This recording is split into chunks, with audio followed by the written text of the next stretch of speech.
அனைவருக்கும் வணக்கம். இன்னைக்கு செப்டம்பர் 4, 2024 புதன்கிழமை தினமணியில் இருக்கிற முக்கியமான நியூஸஸ் என்னென்னு பார்ப்போம். ஹெட்லைன்ஸ் என்ன கொடுத்துருக்காங்கன்னா, பாலியல் குற்றவாளிகளுக்கு மரண தண்டனை, மேற்கு வங்க பேரவையில் மசோதா ஒருமனதாக நிறைவேற்றம் அப்படின்னு தெரிவிச்சிருக்காங்க. அப்புறம் அதை பற்றி எலாபரேட்டாக கொடுத்துருக்காங்க. பாலியல் கொலைகளில் ஈடுபடும் குற்றவாளிகளுக்கு மரண தண்டனை வழங்கும் சட்ட திருத்த மசோதா மேற்குவங்க சட்டப்பேரவையில் ஒருமனதாக சபைக்கிழமை நிறைவேற்றப்பட்டது. குற்றவாளிகளுக்கு கடுமையான தண்டனை வழங்க கோரியும் மருத்துவர்களின் பாதுகாப்பை உறுதி செய்ய வலியுறுத்தியும் மேற்குவங்கம் மட்டுமின்றி நாட்டின் பல்வேறு மாநிலங்களில் உள்ள மருத்துவர்கள், மருத்துவ மாணவர்கள் உட்பட பல தரப்பினரும் தொடர் போராட்டத்தில் ஈடுபட்டு வருகின்றனர். இந்நிலையில் மேற்குவங்க சட்டப்பேரவையில் 2 நாள் சிறப்பு கூட்டத்தொடர் செவ்வாய்க்கிழமை தொடங்கியது.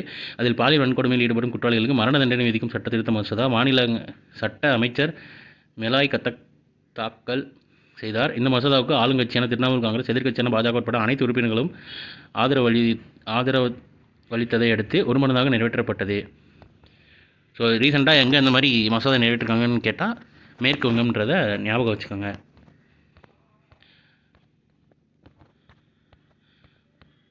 அடுத்ததாக இன்றைக்கான திருக்குறள் என்னன்றதை பார்ப்போம். ஒல்லும் வாய் எல்லாம வினை நன்றே, ஒல்லாக்கல் செல்லும் வாய் நோக்கி செயல், இயலும் இடத்திலெல்லாம் செயலை செய்து முடித்தல் நல்லது, இயலவில்லையானால் பயன்படும் இடம் நோக்கியாவது செய்ய வேண்டும் அப்படின்னு வினை செயல் வகைன்ற அதிகாரத்தில் திருவள்ளுவர் சொல்லியிருக்காரு.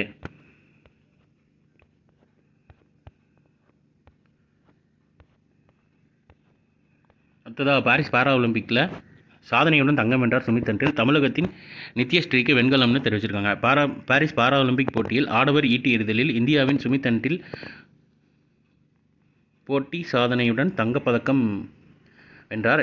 இது தவிர பேட்மிண்டனில் தமிழகத்தின் நித்யஸ்ரீ சுமதி சிவனுக்கும், வில்வித்தை கலப்பு அணி பிரிவில் ஷீதல் தேவி ராகேஷ் குமார் இணைக்கும் தடகளத்தில் தீப்தி ஜீவன்ஜிக்கும் வெண்கல பதக்கம் கிடைத்தது. இதையடுத்து பதக்கப்பட்டியலில் இந்தியா 16 பதக்கங்களுடன் முதல் 20 இடங்களுக்குள்ளாக வந்துள்ளது. ரைட் சைடில் கொடுத்துருக்காங்க பாருங்கள், 18வது இடத்துல இருக்குது இன்னைக்கு டேட்டுக்கு. அப்புறம் தமிழகத்தின் நித்யாஸ்ரீக்கு வெண்கலம் கொடுத்துருக்காங்க, அதை வாசிச்சுட்டேன்னு நினைக்கிறேன். அதை பற்றி எலாபரேட்டாக கொடுத்துருக்காங்க, டைம் இருக்கிறவங்க வாசிச்சு பாருங்கள். அப்புறம் பல ஆண்டுகளாக நிலுவையில் இருக்கும் 6900 சிபிஐ வழக்குகள்னு ஒரு ஆர்டிகல் கொடுத்துருக்காங்க. இது மெயின்ஸுக்கு யூஸ் ஆகுமான்னு தெரில. பட் ஏதாவது க்ரைம்ஸ் சம்மந்தமாக, இல்லை அந்த க்ரைம்ஸுக்கு எடுக்கிற ஆக்ஷன் சம்மந்தமாக, அட்மினிஸ்ட்ரேஷன் சம்மந்தமாக ஏதாவது உங்களுக்கு மெயின்ஸ் சிலபஸ் இருந்ததுன்னா, குரூப் 2க்கோ இல்லை குரூப் 1க்கோ இருந்ததுன்னா இதை யூட்டிலைஸ் பண்ணிக்கோங்க. ஃபுல்லாக வாட்ச் பாருங்கள், உங்களுக்கு தேவையான பாயிண்ட்ஸ் எடுத்து நோட்ஸ் எடுத்து வச்சுக்கோங்க. ஒரு நிமிஷம் இருங்க, மேலே ஒரு நியூஸ் விட்டுட்டேன்னு நினைக்கிறேன், ஆர்பிஐ ரிலேட்டடாக. இது ஓகே. இந்தியாவின் வளர்ச்சி 7%, உலக வங்கி கணிப்பு தெரிவிச்சிருக்காங்க. நடப்பு நிதியாண்டில் இந்தியாவின் பொருளாதார வளர்ச்சி 7% இருக்கும் என உலக வங்கி கணித்துள்ளது. அதாவது கடந்த ஜூன் மாதம் இந்தியாவின் பொருளாதார வளர்ச்சி 6.6% இருக்கும் என்று உலக வங்கி கணித்திருந்தது. இது தொடர்பாக உலக வங்கி செவ்வாய்க்கிழமை வெளியிட்ட அறிக்கையில், சவாலான உலகளாவிய சூழலிலும் இந்தியாவின் வளர்ச்சி தொடர்ந்து வலுவாக உள்ளது. தெற்காசிய பிராந்தியத்தில் இந்தியாவின் வளர்ச்சி விகிதம் நடப்பு 2024-25 நிதியாண்டில் 7% இருக்கும்னு தெரிவிச்சிருக்காங்க. நம்ம சேனல் ரெகுலராக பார்க்குறவங்களுக்கு தெரியும், 6.6%ன்றது நம்ம லாஸ்ட் இயர் கரண்ட் அஃபேர் அப்பமே வாட்சிருப்போம், உலக வங்கி கணிச்சு சொல்லியிருக்காங்க அப்படின்ட்டு. ஸோ அது வந்து கூடி இப்போ ஒரு 7% ஆகிறது கூட வாய்ப்பு இருக்குது அப்படின்ற மாதிரி உலக வங்கி தெரிவிச்சிருக்காங்க. ஸோ இன்றைக்கான இம்பார்ட்டன்ட் நியூஸஸ் அவ்வளோதான். இது ஒரு ஷார்ட் வெர்ஷனாக 1 வீக் கரண்ட் அஃபேர் நம்ம சேனல் இருக்குது, வேணுறவங்க அதை யூட்டிலைஸ் பண்ணிக்கலாம்.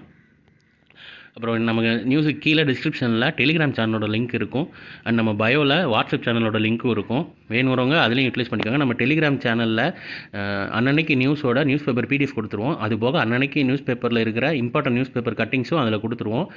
வீக்லி அது சம்மந்தமான குவிஸ் கொஸ்டின்ஸும் வரும். ஸோ கரண்ட் அஃபேர் ரிலேட்டடாக நீங்கள் பயப்படாமல் படிக்கணும் அப்படின்னா நம்ம டெலிகிராம் சேனலில் மறக்காமல் ஜாயின் பண்ணிக்கோங்க. ஸோ மேலும் இன்னொரு நியூஸில் சந்திப்போம். தேங்க்யூ.